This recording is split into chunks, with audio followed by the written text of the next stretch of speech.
안녕하세요. 저는 아들과 귀여운 손녀가 함께 살고 있는 할머니입니다. 제가 집에 혼자 있는 시간이 많아서 이것저것 찾아보다가 이곳을 알게 된 후부터는 여기에 올라오는 사연들을 자주 듣곤 했는데요. 청취자였던 제가 사연의 주인공이 될 거라곤 상상도 하지 못해서요. 이곳은 정말 다양한 주제의 이야기들이 많더라고요. 부부 사이에 있었던 이야기도 있고 시댁과 며느리 사이에 있었던 이야기도 있고요. 저는 며느리와 있었던 일에 대해 이야기해보려고 하는데요. 그때 일만 생각하면 아직도 아들에게 미안하다는 마음뿐이에요. 아들이 저 때문에 며느리와 이혼을 하게 된 것 같다는 생각이 들었거든요. 이런 얘기 어디에도 해본 적 없었는데 여기는 익명이라고 하니 용기를 내어 사연을 보내보려고 합니다. 제 사연은 불과 몇 달 전에 일어났던 일이에요. 저는 어머니께서 저를 낳다가 세상을 떠나셔서 어머니의 정을 느껴본 적이 한 번도 없었어요. 아버지께서도 평생 여자는 저희 어머니만 바라보셨기 때문에 재혼도 하지 않으셨거든요. 그래서 저는 결혼할 때까지 홀아버지 밑에서 자랐었어요. 만약 제가 결혼하게 된다면 자식들에게 좋은 어머니가 되어줘야겠다는 생각을 항상 하고 있었어요. 그렇게 남편을 만나서 아들을 낳고 제가 못 받아봤던 어머니의 사랑을 아들에게 아낌없이 줬었죠. 아들은 저희의 사랑을 받고 자라서 그런지 누구보다 당당하고 씩씩하게 잘 자라주었어요. 그렇게 아들이 20살이 되던 해에 성인이 된 기념으로 가족여행을 가게 되었는데요. 저와 아들은 이 여행이 남편과의 마지막 이별 여행이 될 거라곤 상상도 못했죠. 저희는 신나게 잘 놀았고 집으로 돌아오는 길에 눈이 많이 왔는데 그때 사고를 당하게 되었어요. 그런데 사고 날 때 남편이 저희 지키겠다고 자기 쪽으로 핸들을 꺾어버린 거예요. 그래서 남편이 타고 있던 앞좌석이 많이 망가졌고 아들과 제가 타고 있던 뒷좌석은 아무 피해가 없었죠. 남편은 그 자리에서 세상을 떠나고 저와 아들은 타박상만 입고 살아 있었어요. 저는 사고로 남편을 잃은 이후로 한동안은 정신을 차릴 수가 없었어요. 정신을 차리려는 의지가 없었다는 게 더 맞는 말이겠네요. 앞으로 남편 없이 살 생각을 하니 정말 눈앞이 캄캄해지더라고요. 저는 늘 남편과 평생 함께 살 생각만 했지 남편이 제 곁을 떠날 거라는 상상을 해본 적이 없었거든요. 남편 장례식도 어떻게 했는지 지금 기억을 더듬어 보려고 해도 생각이 잘 나지 않아요. 제가 그때 정신을 놓고 있었어서 통으로 기억이 날아간 것 같아요. 장례식장 예약도 조문계 받는 것도 아들이 다 하지 않았을까 싶네요. 아들이 티는 안 냈었지만 당시에 아버지에 이어 저까지 잃게 될까봐 엄청 겁이 났었다고 하더라고요. 제가 정신을 차리게 된 게 아마도 꿈에서 아들이 울고 있는 모습이 나온 뒤였던 것 같아요. 저까지 세상을 떠나게 되면 아들 혼자서 이 험난한 세상을 살아가야 하잖아요. 아직 아들 결혼하는 것도 못 보고 손자도 못 봤는데 이대로 떠나면 안 될 것 같더라고요. 그래서 아들을 위해 남편 없이도 열심히 살아봐야겠다는 다짐을 하게 된 거죠. 아들 결혼할 걸 생각하니 혹시나 제가 홀어머니라서 아들 결혼에 지장이 갈까봐 걱정이 되는 거예요. 나쁜 짓을 해서 홀어머니가 된 것은 아니지만 그래도 아버지가 있는 것과 없는 것은 차이가 크잖아요. 저는 아들이 결혼하기 직전까지 그 걱정을 하느라 하루하루 10년씩 늙는 기분이었어요. 그러다 아들이 제게 결혼하고 싶은 사람이 있다고 집으로 아가씨 한 명을 데리고 온 거예요. 여자친구 만나고 있는지도 몰랐는데 3년 정도 만났다고 하더라고요. 아가씨는 수줍게 아들 뒤에서 나와 살짝 웃으며 제게 인사를 했어요. 안녕하세요, 어머님. 저는 지혁이 여자친구 박지희라고 합니다. 처음 인사드리네요. 지혁이한테 어머니 말씀 되게 많이 들었어요. 사진도 봤는데 실물이 훨씬 젊어 보이시고 이쁘세요. 어머, 그래요? 고마워요. 요즘에 같지 않게 말을 어쩜 이렇게 이쁘게 할까? 아들, 우리 아들한테 이렇게 이쁜 여자친구가 있었어? 여자친구가 있으면 진작 말을 하지 그랬어. 확실히 결혼하고 싶은 사람이 생기면 그때 말하고 싶어서 미루다 보니 그렇게 됐어요. 이해해 주세요, 어머니. 아들, 확실한 거 좋아하잖아요. 그치, 맞지. 지아비를 쏙 빼닮아서 확실한 거 아니면 안 하지. 잘 왔어. 마침 저녁 하려던 잠인데 저녁 먹고 가요. 시간 괜찮죠? 내 음식이 입맛에 잘 맞을지 모르겠네. 걱정과는 달리 다행히도 아들은 참하고 착한 며느리를 데리고 왔더라고요. 저는 제 주변에 결혼하고 변하는 며느리를 많이 봐서 끝까지 의심의 끈을 놓지 않았었어요. 그런데 며느리는 다른 집 며느리들과 다르게 결혼하고 시어머니와 함께 살기 불편하고 힘들 텐데도 퇴근 후에 혼자서 집안일까지 다 하고 제게 무척이나 싹싹하게 대하더라고요. 저도 그런 며느리의 모습을 보고 가식은 아니구나 싶어서 마음을 열게 되었어요. 며느리와 저는 빠르게 가까워졌고 다른 사람이 보면 친모녀 지간이라고 착각할 만큼 친하게 지냈었어요. 호칭도 저는 며느리에게 딸이라고 했고 며느리는 제게 엄마라고 했었죠. 아들이 질투를 느낄 만큼 둘이서 쇼핑도 가고 맛있는 곳도 자주 먹으러 다녔어서요. 자주 가는 가게 사장님은 저희가 친모녀인 줄 알고 엄마랑 딸이 보기 좋다고 칭찬까지 해주시더라고요. 저희는 딱히 부정하지 않고 보기 좋아 보이냐고 감사하다고 웃으면서 맞받아치곤 했어요. 며느리가 저와 이렇게 가깝게 지내게 된 게 자신의 어머니에게는 느껴지지 않는 정이 저한테 느껴졌대요. 한날은 며느리가 제게 안사돈과 자신에 대해서 이야기해 주더라고요. 어머님, 제가 그 이랑 어머님께 말 못한 게 하나 있는데요. 사실 저희 어머니 말이에요. 제 친어머니가 아니세요. 아빠랑 몇 년 전에 재혼하신 분이세요. 그러니? 난 전혀 몰랐어. 안사돈께서 너를 엄청 챙기시길래 당연히 친딸인 줄 알았지. 전혀 눈치 못 채고 있었어. 비밀로 하려던 것 같은데 나한테 말해도 되는 거야? 어머님은 괜찮을 것 같아요. 대신 남편한텐 비밀이에요. 아셨죠? 아직은 말하고 싶지 않아요. 지금 남편이 새어머니랑 잘 지내고 있는데 괜히 저 때문에 어색해지는 거 싫어요. 그랬구나. 나도 너한테 들은 말 아들에게 말 안 하마. 너도 그동안 혼자서 많이 힘들었겠구나. 얼마나 마음이 무거웠겠어. 지금 나한테 말하는 것도 쉽지 않았을 텐데. 알고 보니 안사돈이 며느리를 낳아주신 친모가 아니라 몇 년 전에 재혼한 계모라고 하더라고요. 며느리랑 친해지려고 노력은 하는 것 같은데 진심이 보이지 않아서 마음을 쉽게 못 열었다고 하는 거예요. 제게는 잘 나오는 엄마 소리도 안사돈한테는 아직 한 번도 하지 못했다고 하더라고요. 그런 속사정이 있는지 몰랐는데 며느리를 보니 어릴 때 저를 보는 것 같아서 참 안쓰러웠어요. 그 이야기를 듣고 제가 더 잘해줘야겠다는 생각이 들었죠. 아들이 결혼한 지 2년 만에 드디어 며느리가 임신을 했다는 소식을 듣게 됐어요. 그런데 임신 소식에 누구보다 기뻐해야 할 며느리가 안색이 많이 좋지 않더라고요. 저는 혹시라도 며느리가 어디 아픈 게 아닌지 걱정이 됐어요. 아가, 이렇게 좋은 날 표정이 왜 그래? 어디 아픈 곳이라도 있는 거야? 아들아, 며느라기 데리고 병원 다시 가봐야 하는 것 아니니? 아니에요, 어머님. 저 아픈 곳 없어요. 그냥 조금 걱정이 돼서 그래요. 뱃속의 아가가 아들이 아니면 어쩌나 싶은 생각이 들어서 미리부터 걱정이 되네요. 난 또 뭐라고. 아들이든 딸이든 뭐가 중요해. 성별이 어떠든 똑같이 내 핏줄인걸. 나는 그런 거 안 따지는데 설마 너가 아들, 딸 따지고 그러니? 아휴, 그런 거 아니에요. 혹시나 어머님께서 아들 원하고 계실까봐 그런 거였어요. 사실 저는 딸을 더 낳고 싶었거든요. 아무래도 같은 여자니까 나중에 말이 잘 통할 것 같아서요. 그래, 나도 손자보다 손녀가 좋더라. 옆집도 손녀 낳았는데 얼마나 애교가 많던지. 요즘은 손녀가 대세라더라고. 옆집 소녀 보니까 그 이유를 딱 알겠어. 며느리는 손자가 아니면 어떠냐고 걱정했지만 저는 손녀든 손녀든 아무 상관이 없었어요. 지금이 조선시대도 아니고 요즘 누가 아들, 딸 가리나요?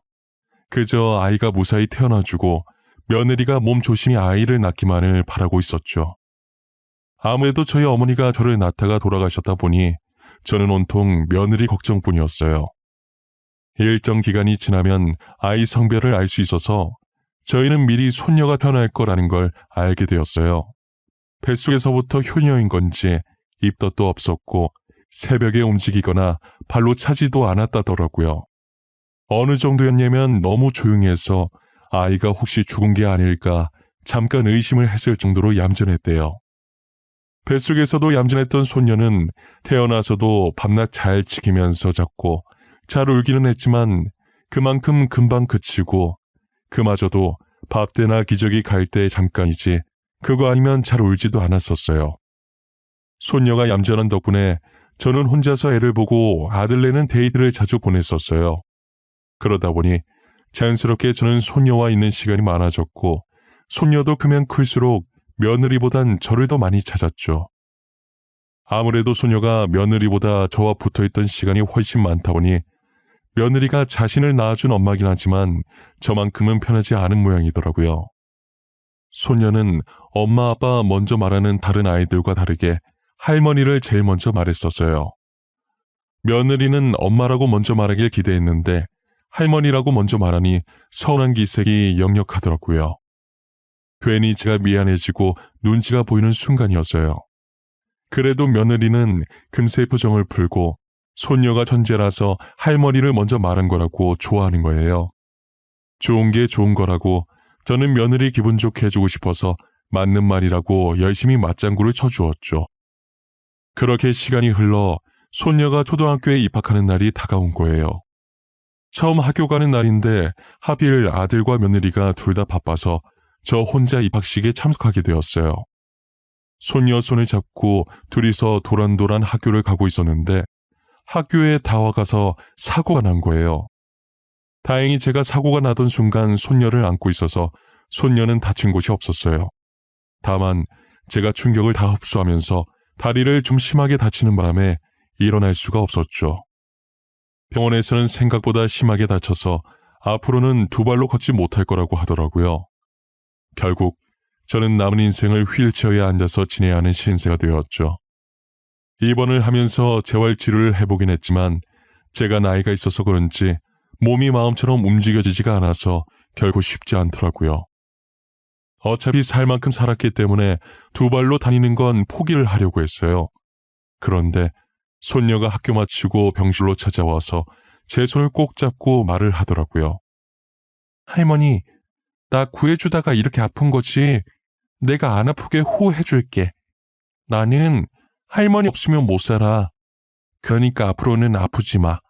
나랑 평생 살아야 돼. 알았지? 그래. 내가 이렇게 입은 손녀딸 두고 어떻게 아파. 아파도 참고 우리 손녀랑 오래오래 살아야지. 할머니 금방 나을 거니까 걱정하지 말고 엄마 아빠 말 잘 듣고 학교도 잘 다녀야 한다. 응, 나 학교 잘 다녀. 친구도 대빵 많이 사귀어서 걱정하지 마. 다리 다 나으면 우리 같이 놀러 다니자. 할머니랑 놀러 다니는 게 세상에서 제일 좋아. 그럴까? 우리 강아지 때문에 빨리 나아야겠네. 할머니 열심히 치료받고 얼른 나을게. 할머니 다리 괜찮아지면 손잡고 소풍 갈까? 가고 싶은 곳 있으면 생각해놔. 저는 손녀의 한마디 말에 다시 힘을 내보기로 했어요. 그런데 며느리가 점점 저를 대하는 태도가 변하기 시작하는 거예요.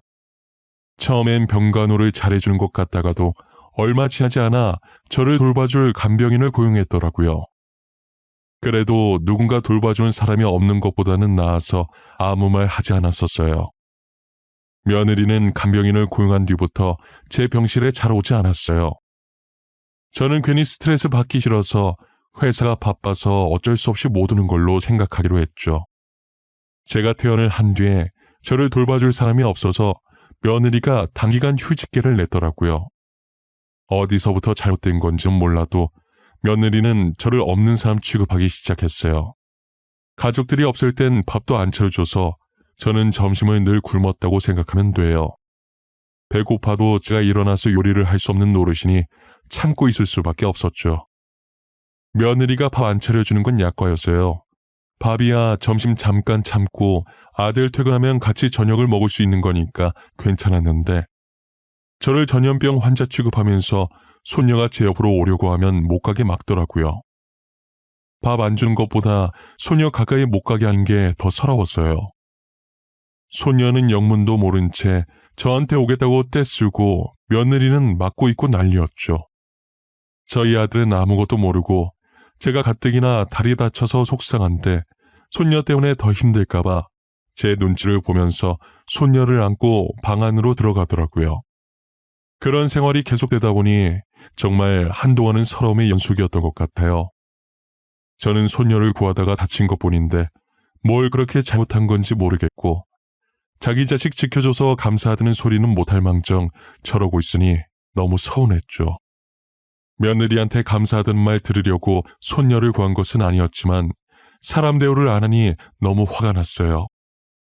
처음부터 그런 사람이었다면 원래 그런 사람이니까 싶어서 아무 생각이 안 들 텐데 남이 봐도 친모녀 같은 사이로 지내다 한순간에 저렇게 돌변하니 저만 미칠 지경이더라고요.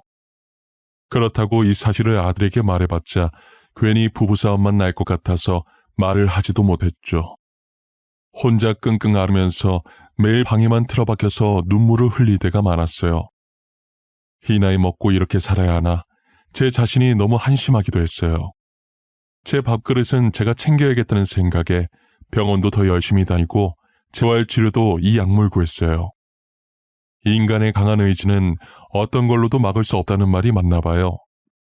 저는 재활치료를 해도 가망이 없어 보여서 앞으로 제 자신이 평생 못 걸 줄 알았거든요. 그런데 아직 쩔뚝거리긴 하지만 휠체어를 안 타도 될 정도로 걸을 수 있게 되더라고요. 조금만 더 하면 괜찮아질 것 같은 희망이 보였었죠. 손녀와 함께 놀러 다닐 생각에 벌써부터 들떠 있었죠.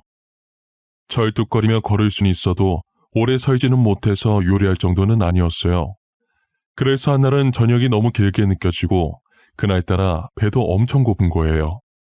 저는 배고픔을 잊어보려고 낮잠을 자고 있었는데 제가 자는 사이 손녀가 학교를 마치고 집에 일찍 와 있었나 봐요. 자고 일어났더니 손녀와 며느리가 이야기를 하고 있는 소리가 들리더라고요. 그런데 늘 조곤조곤하던 손녀가 평상시와 다르게 되게 큰 소리로 따지고 있는 듯이 말하고 있는 거예요. 점점 커지는 손녀 목소리에 무슨 일인가 싶어서 나가봤더니 며느리랑 손녀가 싸우고 있더라고요. 엄마는 어른이 돼서 왜 그렇게 이야기해? 내가 친구들한테 엄마 얘기하고 다니면 좋겠어? 엄마도 내가 그러고 다니면 기분 나쁠 거 아니야. 안 그래? 그렇다고 엄마 팔을 그렇게 세게 꼬집어? 그건 어디서 배워먹은 버릇이야. 내가 너 그렇게 가르쳤어? 네 할머니가 그렇게 가르치디? 할머니는 나한테 나쁜 거 안 가르치거든?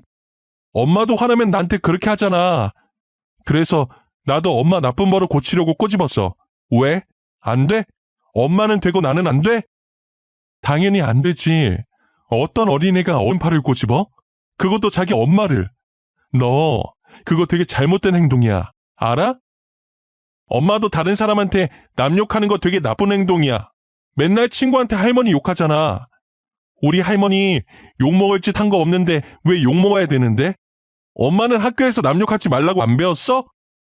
알고 보니 며느리가 친구랑 통화하면서 제 험담을 좀 했던 것 같더라고요. 그걸 들은 손녀가 저 대신 화를 내주고 있었던 거죠. 손녀 하는 얘기 들어보니까 며느리가 제 험담을 한 게 한두 번이 아니었던 것 같았어요. 결국 며느리와 싸우다 울분이 찼는지 손녀가 말하다가 울기 시작하더라고요. 제가 손녀를 달래주려고 다가오자 며느리가 저를 째려보는 거예요. 마치 저 때문이라는 듯 저를 원망한다는 듯한 표정을 하고서요. 저는 일단 울고 있는 손녀를 달래서 제 방으로 데리고 들어왔어요. 손녀는 제 방에 들어오자마자 저를 안고 뭐가 그렇게 서러운지 숨이 넘어갈 듯 우는 거예요. 제 품에서 떨어지려고 하지 않길래 가만히 등만 토닥토닥 해줬어요. 어느 정도 진정이 됐는지 제게 무슨 일이 있었는지 말을 해주더라고요. 우리 강아지 울면 못생겨지는데 눈물 닦는다고 하도 얼굴을 비벼서 이쁜 얼굴 다 망가지겠어. 지훈이는 웃을 때가 제일 이쁜데 지금은 불어터진 찐빵 같네. 할머니 너무 불쌍해. 엄마는 미워. 할머니가 아프고 싶어서 아픈 것도 아닌데. 그리고 내가 할머니 더 좋아하는 게 어때서 그러는 거야? 같은 가족이잖아. 그게 무슨 말이야? 누가 너한테 뭐라고 해? 혹시 너네 엄마가 자기보다 나를 더 좋아해서 싫대? 응, 엄마가 싫대. 짜증난대. 내가 처음 말할 때 엄마라고 안 하고 할머니라고 해서 싫고, 할머니 병원에 있을 때 내가 맨날 할머니만 찾아서 싫대. 할머니라는 단어 쓰지 말래. 며느리가 저를 그토록 미워했던 이유를 이제야 알 것 같았어요. 제가 병원 입원했을 때부터 며느리가 변하기 시작했었는데, 소녀 말 들어보니 시기도 비슷하게 딱 들어맞더라고요. 자신은 딸을 너무 사랑하는데 딸은 저만 찾고 있으니 질투심에 더욱 그랬던 것 같아요. 제가 미워지기 시작하니까 이제 제 행동 하나하나가 다 미워 보이고 안 이뻐 보였던 거죠. 그래서 소녀와 저를 떨어뜨려 놓으려고 일부러 그랬던 거예요. 하지만 떨어뜨리려고 하면 할수록 손녀가 저를 찾는 게 심해지고, 며느리는 며느리대로 스트레스 받고, 그러다 보니 이 지경까지 오게 된 것 같아요. 근데 며느리가 어린 손녀 있는 앞에서 자기 친구한테 제 흉을 심하게 보긴 했더라고요.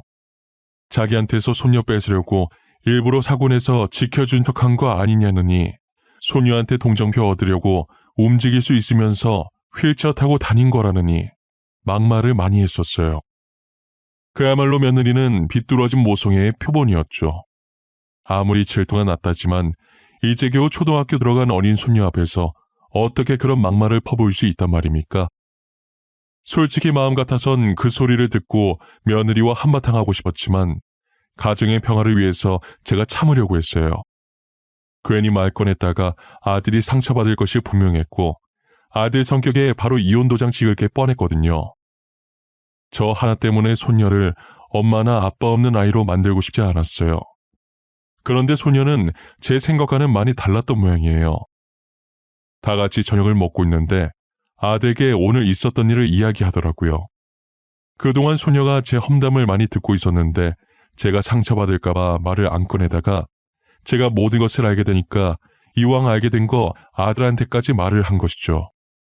아들은 밥을 먹다가 손녀의 말에 표정이 굳어져서 국을 뜨던 숟가락을 탁 하고 식탁에 놓더라고요. 와중에 소녀는 국이 자기 옷이랑 얼굴에 튀었다고 아들에게 짜증을 내고 있었고, 아들은 소녀가 짜증내든 말든 아랑곳하지 않고 며느리를 째려보다시피 쳐다보고 있었어요. 식사 자리는 한순간에 얼음장 같은 분위기가 됐고, 며느리는 어쩔 줄 몰라서 아무 말 없이 눈만 이리저리 굴리고 있더라고요. 당신이 한번 말해봐. 지금 지훈이가 나한테 한 말이 다 맞아? 사실이야? 사실인지 아닌지 입이 있으면 말을 해보라고. 진짜 맞아? 그게, 여보, 나는 진짜 지훈이를 너무 사랑했어고 했어. 지훈이가 나만 봤으면 좋겠는데 계속 어머님만 찾잖아. 그래서 나도 모르게 그랬어. 당신 지금 그걸 변명이라고 하고 있는 거야? 지훈이가 어머니만 찾아서 그래다고? 어떻게 고작 그런 이유로 어머니를 그런 식으로 말하고 다닐 수 있어? 난 내 딸을 너무 사랑한 죄밖에 없어. 엄마가 딸을 사랑하는 건 당연한 거잖아. 당신은 모성애 같은 거 죽었다 깨어나도 모를 거야. 모성애라 포장하려고 하지 마. 그거 모성애 아니야. 그게 어떻게 모성애야. 잘못된 집착이지. 당신이 하는 거 집착이라고. 아니나 다를까 아들 부부는 저와 손녀가 보는 앞에서 부부싸움을 하게 되었고, 아들은 무섭게 며느리를 쏘아붙이기 시작하더라고요. 며느리는 곧 죽어도 제게 미안하다는 말을 하지 않았고 자신이 한 행동을 모성애라고 치부하더라고요. 결국 아들의 입에선 이혼이라는 단어까지 나오게 됐죠. 그만하자. 나는 어머니랑 따로 살 마음도 없고 너도 어머니한테 미안한 마음이 전혀 없는 것 같아 보이니까 더 이상 이렇게 같이 살 수는 없을 것 같네. 이혼해 우리. 이혼하자고? 싫어. 내가 왜 이혼을 해?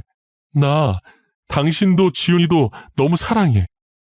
우리 분가만 하면 다시 예전처럼 행복해질 수 있어. 그런데 이혼을 왜 해?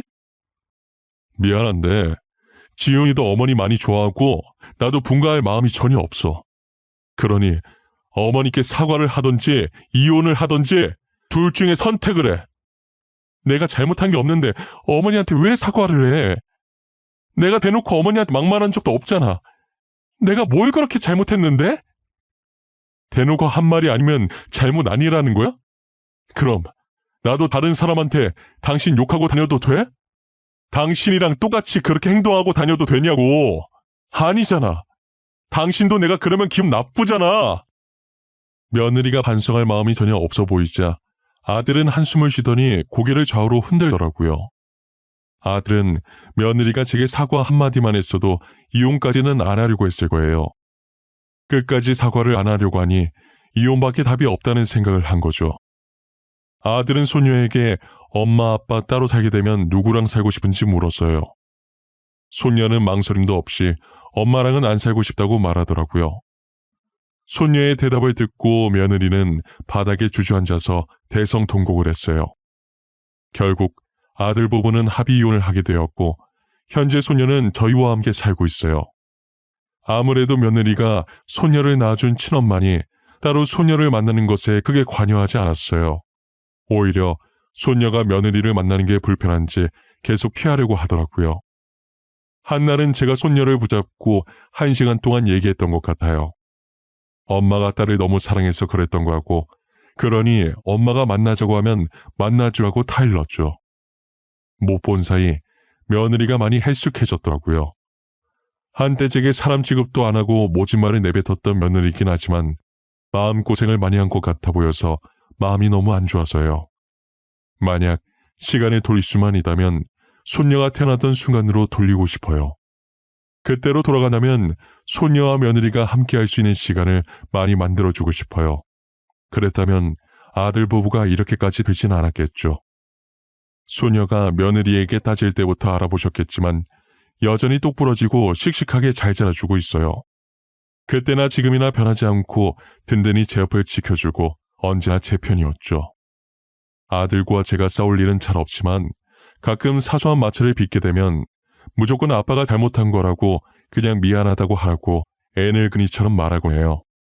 그러면 아들이 또 제게 미안하다고 하고 싸움은 더 이상 크게 번지지 않고 웃어 넘기게 되죠.